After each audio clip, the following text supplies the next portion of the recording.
तारीख है 17 अप्रैल। अमेरिका की राजधानी वॉशिंगटन डीसी की बिल्डिंग्स अचानक हिलने लगती है और सड़क पर अपनी बच्ची के साथ चलता जेम्स ये सब देख के कुछ समझ नहीं पाता है। जमीन थर्राने लगती है, लोगों में दहशत का माहौल फैल जाता है। लेकिन इससे पहले कि कोई कुछ समझ पाता, एक जोरदार आवाज के साथ जमीन बीच से फटने लगती है, उस पे क्रैक्स आने लगते हैं। जेम्स अपनी बच्ची को गोद में उठाकर वॉशिंगटन की सड़कों पर दौड़ने लगता है, पीछे से आती दरार और ऊपर से गिरते हुए मलबे से बचते हुए। उनके अगल बगल सभी लोग लगातार मर रहे थे, कोई जमीन में धंसने की वजह से तो कोई ऊपर से गिरने वाले मटेरियल के नीचे आने के कारण। उनके कदम कमजोर पड़ रहे थे, आंखों से आंसू निकल रहे थे, मगर उनके पास रोने और थकने का समय नहीं था, क्योंकि उनके हाथ में उनकी बेटी मौजूद थी। कुछ ही दूरी पे उन्हें एक डिफेंस ट्रक दिखाई दिया जिसमें लोग चढ़ रहे थे। नाउ मोस्ट प्रोबेबली उसे लोगों को रेस्क्यू करने के लिए ही भेजा गया था, जिसे देखने के बाद जेम्स को यकीन हो गया कि उनकी जान बच जाएगी। लेकिन तभी उनकी दाहिनी ओर मौजूद बिल्डिंग का ढांचा भूकंप की वजह से बिखर गया और इससे पहले कि जेम्स अपनी बेटी के साथ ट्रक तक पहुंच पाता, वो बिल्डिंग कोलैप्स करते हुए नीचे आ गिरी, जिसके नीचे दबने से ना तो जेम्स बच पाए और ना ही उनकी बेटी। इस भूकंप में कुल 22,000 लोगों की जान गई थी, जो सुनने में कोई बड़ा नेचुरल डिजास्टर या किसी फिल्म का प्लॉट लगता है। लेकिन क्या हो अगर मैं आपसे कहूं कि ये घटना अभी हुई नहीं है, बल्कि होने वाली है। इनफैक्ट साल 2026 में ही घटने वाली है। बाबा वांगा और नोस्ट्राडामस जैसे सीड्स अतीत में पहले भी कई बड़ी घटनाएं प्रिडिक्ट कर चुके हैं। यहाँ तक कि पिछले साल हमने साल 2025 की जिन भविष्यवाणियों को लेकर वीडियो बनाई थी, उनमें से कई इस साल सच भी हुई है। और साल 2026 को लेकर इन्होंने और इनके जैसे कई भविष्यवक्ताओं ने जो प्रिडिक्ट किया है, आज के इस वीडियो में हम इसी के ऊपर बात करने वाले हैं। तो हर एक साल की तरह इस साल भी हेलो गाइस, मैं हूं कौशिक और चलिए शुरू करते हैं एक और नया एपिसोड।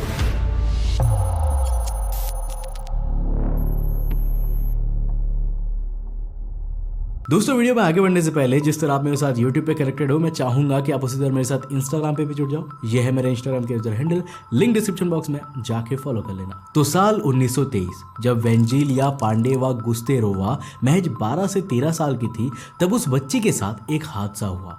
कहानी के हिसाब से उनके इलाके में उस वक्त एक भीषण तूफान आया, जिसके दौरान उनकी आंखों में इतनी ज्यादा डस्ट चली गई और अंदर ही जम गई कि जब तक उन्हें ट्रीट किया गया तब तक बहुत देर हो चुकी थी और उनकी आंखों की रोशनी जा चुकी थी। सभी को लगा कि बेटी का जीवन बर्बाद हो गया, लेकिन फिर एक चमत्कार होता है। उस लड़की को बीच बीच में कुछ अजीब अजीब सी चीजें दिखने लगती है। जब उसने इन विजन्स के बारे में अपने आसपास के लोगों को बताया तो सबने बच्ची समझ के नजरअंदाज किया। लेकिन फिर जब कुछ दिन बाद वो विजन्स सच होने लगे और लोगों के आसपास वही घटनाएं घटने लगी, तब उन्हें एहसास हुआ कि उस हादसे ने पता नहीं कैसे पर इस लड़की को भविष्य देखने की शक्ति दे दी है। और ऐसे ही उस लड़की का नाम पड़ा बाबा वांगा। साल 2026 को लेकर कहते हैं उन्हें 4 विजन्स दिखाई दिए थे, जिसमें से सबसे पहला विजन था नवंबर 2026 का। उन्होंने अपने विजन में आसपास के कैलेंडर में नवंबर 2026 की तारीख देखी थी और फिर सामने आसमान से किसी चीज को उड़ते हुए पृथ्वी की तरफ आते हुए देखा था। उन्होंने कहा था कि ये कोई नॉर्मल एरोप्लेन टाइप की चीज नहीं थी, बल्कि उससे अजीब तरह की लाइट्स निकल रही थी और लग रहा था ये चीज मानो इस दुनिया की है ही नहीं। इन विजन से लोग अंदाजा लगाते हैं कि ये अंतरिक्ष से आने वाली एलियन स्पेसशिप हो सकती है, जिससे हमारा एलियन से फर्स्ट कांटेक्ट होगा। पर इसका एक दूसरा इंटरप्रिटेशन भी हो सकता है। अब यहाँ पर 2 चीजें नोटिस करने वाली है। पहली ये कि वांगा ने अपने विजन में सिर्फ स्पेसक्राफ्ट को देखा था, उससे किसी को निकलते हुए नहीं देखा था। दूसरी ये कि जब तक वो जिंदा थी तब तक रिसाइकलेबल रॉकेट्स भी नहीं बने थे। इनफैक्ट यूरी गैगरिन ने 12 अप्रैल 1961 के दिन अंतरिक्ष में जाके इतिहास रचा था, वांगा के अंधे होने के 38 साल बाद। मतलब वांगा ने अपनी आंखों से कभी भी नॉर्मल ह्यूमन स्पेसक्राफ्ट को भी नहीं देखा था, जिसका मतलब हो सकता है कि ये कोई इंसानी स्पेसक्राफ्ट ही हो जो अंतरिक्ष से लोगों को लेकर आए। मगर इतना बड़ा स्पेसक्राफ्ट आखिर अंतरिक्ष में भेजा क्यों गया? इस सवाल के पीछे का डार्क जवाब हमें उनकी अगली प्रोफेसी में दिखा। उन्होंने प्रिडिक्ट किया कि 2026 would be the year of disasters. उन्होंने एक नहीं, 2 नहीं, बल्कि कई बार जब भी 2026 को लेकर कोई विजन देखा तो उसमें सिर्फ तबाही देखी। कभी किसी मेगा अर्थक्वेक की वजह से जमीन का फट जाना और बिल्डिंग्स का गिर जाना, तो कभी किसी डोरमेंट या इनएक्टिव ज्वालामुखी का अचानक से फट के रिहायशी इलाकों को लावा से भस्म कर देना। सिर्फ इतना ही नहीं, कहीं पर बेमौसम बारिश की वजह से बाढ़, तो कहीं बिल्कुल बारिश ना होने की वजह से सूखा। 2026 में कहीं भी बैलेंस नहीं रहेगा। जनवरी से अक्टूबर तक दुनिया के किसी न किसी कोने में कोई ना कोई प्रलय आता रहेगा, जिससे धरती के 7 से 8% लैंड मास पर इम्पैक्ट पड़ेगा। मानिए इसमें एक बहुत बड़ा हिस्सा भारत का भी होगा। अभी 1 से 2 दिसंबर के दिन साइक्लोन दितवा श्रीलंका के साथ साथ दक्षिण भारत के हिस्सों से टकराया था, जिससे सिर्फ तमिलनाडु में 4 से ज्यादा लोग मरे थे और 1600 से ज्यादा घर बर्बाद हो गए थे। Centre for science and environment की एक रिपोर्ट के मुताबिक भारत में नवंबर खत्म होते होते साल के 334 में से 331 दिन कुछ ना कुछ एक्सट्रीम वेदर इवेंट हुआ ही है, जिसमें कुल 4,419 से ज्यादा लोगों की मौत हुई है, 17 मिलियन से ज्यादा हेक्टेयर फसल बर्बाद हुई है और 1,81,459 घर बर्बाद होने के साथ साथ 77,189 जानवर on record in extreme weather event की वजह से मारे गए हैं। और ये सब तब हुआ जब कोई प्रलय नहीं आया था, बल्कि अभी उसके आने के केवल संकेत मिल रहे हैं। ऊपर से अरावली में जो हो रहा है वो और चिंताजनक है। प्रकृति के इन सभी इशारों को जब बाबा वोंगा की भविष्यवाणियों से कोरिलेट करें तो इतना साफ है कि भारत के लिए अगला साल बेशक प्राकृतिक आपदाओं से भरा रह सकता है, जिससे बचने के लिए आपको एक बड़ी सेविंग डिजिटल फॉर्म में और थोड़ी इमरजेंसी सप्लाईज अपने घर में सर्वाइवल के मकसद से हमेशा प्रिपेयर्ड रहते हुए रखनी चाहिए। डिजिटल फॉर्म में इसीलिए क्योंकि आंधी तूफान में घर में रखा कैश तो चला ही जाएगा, जमीनें भी खराब हो ही जाएंगी, पर वो डिजिटल मनी कम से कम बैंक में सेफ तो रहेगा। इसके बाद आते हैं टेक्नोलॉजी की तरफ।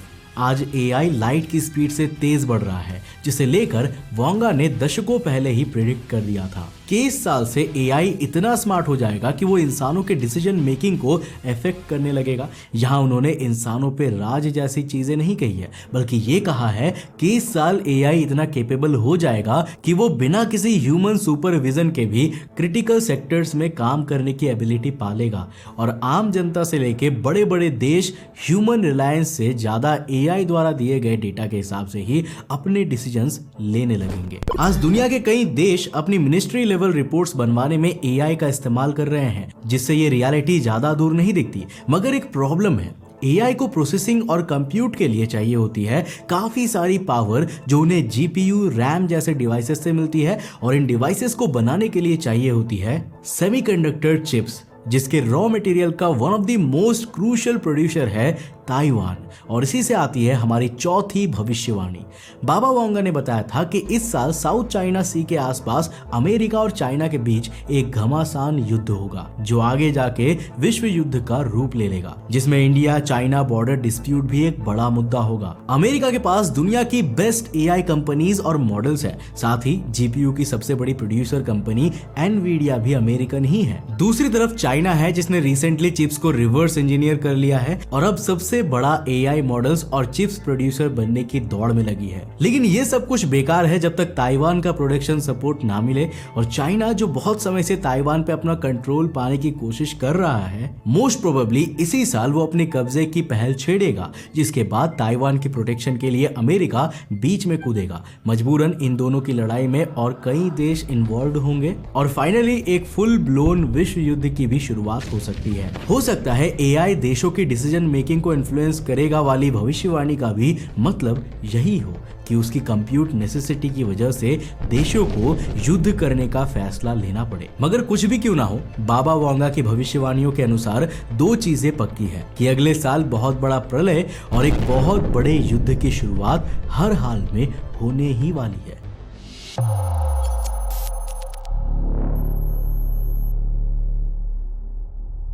तो बाबा वोंगा के बाद आते हैं नोस्ट्राडामस, जिन्हें लेकर लोग कहते थे कि उनके पास भविष्य देखने की शक्ति थी, जिसे उन्होंने कई बार साबित भी किया है। वो किसी को देखते ही उसका भविष्य बता देते थे और उनकी कही हुई बात इतनी एक्यूरेट होती थी कि बड़े से बड़े अमीर से अमीर लोग अपने जिंदगी के क्रूशल फैसले उनसे पूछ के लेते थे। उनकी बात की वैल्यू और पहुंच इतनी ऊपर थी कि फ्रांस की रानी कैथरीन दे मेडिसी तक अपने फैसले लेने से पहले उनकी राय को बहुत तवज्जो देती थी।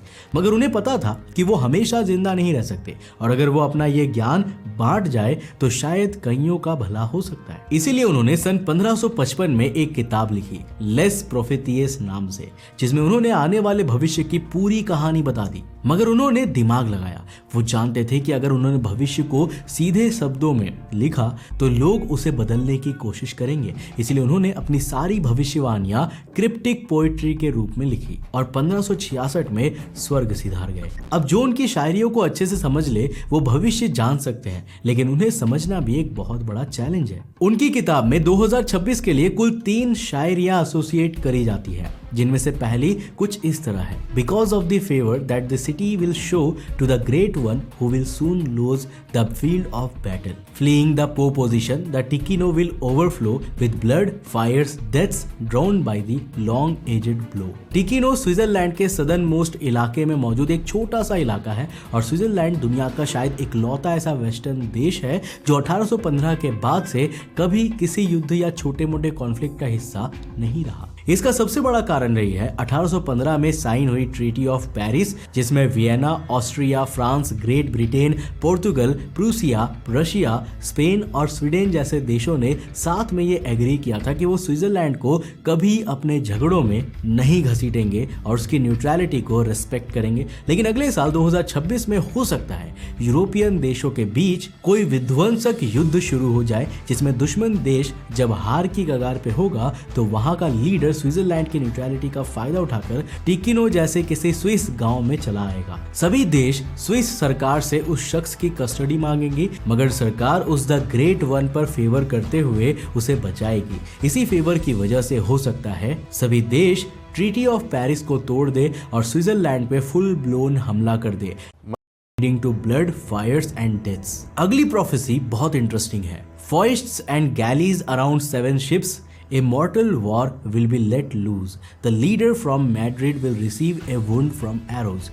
2 escaped and 5 brought to land। ये प्रोफेसी बहुत इंटरेस्टिंग है। फॉइस्ट और गैली का मतलब वैसे तो इंग्लिश में अलग होता है, लेकिन नोस्ट्राडामस ने कभी अपनी बातों को प्लेन इंग्लिश में नहीं लिखा। जब हम रिसर्च करने बैठे तो हमें पता लगा कि फॉइस्ट एंड गैली असल में बैटलशिप के टाइप भी होते हैं, जिन्हें 16th सेंचुरी में इस्तेमाल किया जाता था, उसी सदी में जब नोस्ट्राडामस जिंदा थे। जिसका मतलब 2 बैटलशिप 7 जहाजों के आसपास होंगे, लेकिन ये सिर्फ 7 जहाज नहीं होंगे बल्कि 7 देश के जहाज होंगे और उन 7 देशों में से एक होगा स्पेन, जिसकी कैपिटल सिटी है मैड्रिड। अब स्पेन का वहां पे होना ऑब्वियस बनता है कि बाकी के 6 देश भी यूरोपियन यूनियन के ही होंगे, मगर वो वहां होंगे क्यों, इसके 2 पॉसिबल रीजंस हैं। पहला तो ऑब्वियस है ताइवान चाइना कॉन्फ्लिक्ट, जिसमें जब अमेरिका इंटरवीन करेगा तो ये पूरी बैटल सबसे ज्यादा नेवल बेसिस पे होंगी। और दूसरा मुद्दा है ऑनगोइंग रशिया यूक्रेन वॉर, जिसको खत्म करने के इरादे से शायद यूरोपियन यूनियन अमेरिका के साथ कोई नेवल वॉरफेयर की शुरुआत कर दे। चाइना और रशिया दोनों बहुत अच्छे दोस्त हैं और दोनों में से किसी पे भी हमला होगा दोनों एक दूसरे की मदद के लिए आएंगे और यही दोनों रिप्रेजेंट करते हैं फॉइस्ट और गैली को। पूरा मुद्दा समराइज करें तो यूरोपियन यूनियन के 7 देश एक साथ चाइना या रशिया में से किसी एक पे हमला करेंगे, जिसमें अपने दोस्त की मदद के लिए दूसरा देश इन्वॉल्व होगा। एक तरफ चाइना और रशिया की बैटलशिप्स, दूसरी तरफ 7 देशों के नेवल शिप्स। जंग लंबी चलेगी मगर टेरिटोरियल एडवांटेज की वजह से रशिया और चाइना जीत जाएंगे। 2 escaped and 5 brought to land, यानी मैड्रिड समेत 5 देशों की नेवल वॉरशिप्स बर्बाद हो जाएंगी और 2 देश सरवाइव करके निकल जाएंगे। और कुछ इस तरह सिर्फ 2026 ही नहीं बल्कि मानव इतिहास के सबसे बड़े नेवल वॉरफेयर का अंत हो जाएगा। मगर इसके आगे क्या होगा, इसका जवाब शायद हमें 2027 की प्रोफेसीज में मिलेगी। हालांकि जो लास्ट प्रोफेसी इस साल के लिए एट्रीब्यूट की जाती है वो थोड़ी मिस्टीरियस है और कुछ इस तरह से है। द ग्रेट स्वार्म ऑफ बीज will arise such that one will not know whence they have come. By night the ambush the sentinel under the vines, city delivered by 5 babblers not naked. अब यहाँ पर ये बीज आखिर किस चीज को रिप्रेजेंट कर रही है, कौन सी चीज का स्वाम यहाँ पे आएगा और ये किस तरह का एम्बुश होगा, इन सब में से कुछ कोई नहीं डिकोड कर पाया है। मगर एक बात सभी एक्सपर्ट्स कह रहे हैं कि ये किसी बड़ी तबाही से रिलेटेड है और ये जो भी है घटेगा 2026 में ही। हालांकि आपके हिसाब से इस प्रोफेसी का क्या मतलब हो सकता है और आपके हिसाब से इन सभी भविष्यवाणियों में से किसके सच होने के सबसे ज्यादा और किसके सबसे कम चांसेस है, हमें नीचे कमेंट करके अपनी राय जरूर बताना। दोस्तों अगर वीडियो पसंद आई, कुछ नया सीखने को मिला तो इस वीडियो को लाइक कर देना, अपने दोस्तों के साथ जरूर शेयर करना। अगर आप नए उस चैनल पे तो इस चैनल को सब्सक्राइब करने के साथ साथ नोटिफिकेशन बेल ऑन कर देना। और अगर आपको ये वीडियो पसंद आया ना तो मैं आपको रिकमेंड करूंगा कि आप अगली वीडियो इसे जाकर जरूर देखना, जिसमें हमने एक नई सीरीज स्टार्ट की है the God of the universe के नाम से। इस सीरीज का पहला एपिसोड आपको अभी देखने को मिल जाएगा, जाकर जरूर देखना, बहुत इंटरेस्टिंग। मैं मिलता हूं आपको नेक्स्ट एपिसोड के साथ, बाय।